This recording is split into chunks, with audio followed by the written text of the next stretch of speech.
ఊరి చివర కుంకుళ్ళ అమ్మవారి గుడి అండి ఇది. ముందుగా మనం ఇక్కడ అమ్మవారికి దర్శనం చేసుకుని అప్పుడు ద్వారకా తిరుమల వెళ్తాం. ఇదిగోండి ఎంట్రన్స్ ఎలా ఉంది. ద్వారకా తిరుమలకి చిన్న తిరుపతి అనే మారు పేరు కూడా ఉందండి. ద్వారకుడు అనే బ్రాహ్మణుడు అతని భార్య సునంద జీవితాంతం తిరుపతి వెళ్ళి ప్రతి ఏటా వెంకటేశ్వర స్వామిని దర్శించుకునేవారండి. అతని ముసలితనం వచ్చి ఆలయానికి అంత దూరం రావడం కష్టం కావడంతో స్వామివారే ఇక్కడ వెలిసారని ఆ ద్వారకుని పేరిటనే ద్వారకా తిరుమలగా పేరు వచ్చిందని భావిస్తారండి. అయితే చెట్లు కొట్టి కట్టెలు అమ్ముకోవడం దారుకం వృత్తి గలవారు దారువులు అంటే చెట్లు ఎక్కువగా ఉండడంతో మెట్ట ప్రాంతానికి ఇక్కడ శేషాద్రి కొండపై శ్రీ వెంకటేశ్వర స్వామి కొలువుతీరి ఉన్నారు.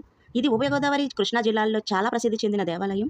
స్వయంభువులుగా ప్రత్యక్షమైన వెంకటేశ్వర స్వామిని చీమల పుట్ట నుండి వెలికి తీసిన ద్వారక అనే ముని పేరు మీదుగా ఈ ప్రదేశానికి ద్వారకా తిరుమల అని పేరు వచ్చింది.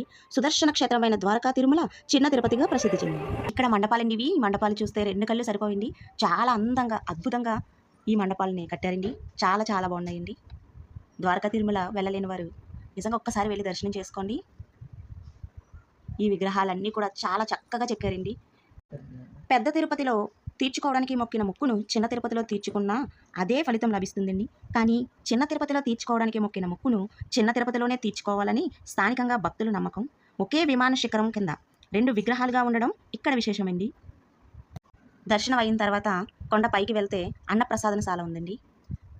ఈ ప్రకృతి చెట్లతో చాలా ఆహ్లాదకరంగా ఉందండి ఈ వాతావరణం అంతా కూడా. ఇదిగోండి ఇదే అన్నప్రసాదనశాల అండి. ఇక్కడ భోజనం కూడా చాలా రుచిగా ఉందండి. భక్తులకు ఎటువంటి ఇబ్బంది లేకుండా ఈ భోజనశాలని నిర్మించారండి. ఇదిగోండి భోజనం. ఇలా బయటకు వచ్చేసామండి మేము. ఇంకా బయటకు వచ్చేసి కిందకి దిగిపోతున్నాము కొండ కిందకి. చాలా వేడిగా ఉందండి. నిజంగా ఇది వింటర్ సీజన్లో వెళ్తే చాలా బాగుంటుంది. సమ్మర్ సీజన్లో అయితే చాలా హీట్గా ఉందండి. కేశ ఖండనశాల అండి ఇది. ఒకే విమాన శిఖరం కింద 2 విగ్రహాలు ఉండడం ఇక్కడ విశేషం. ఒక విగ్రహం సంపూర్ణమైంది, రెండవది స్వామి పై భాగం మాత్రమే కనిపించు అర్ధ విభాగం అండి.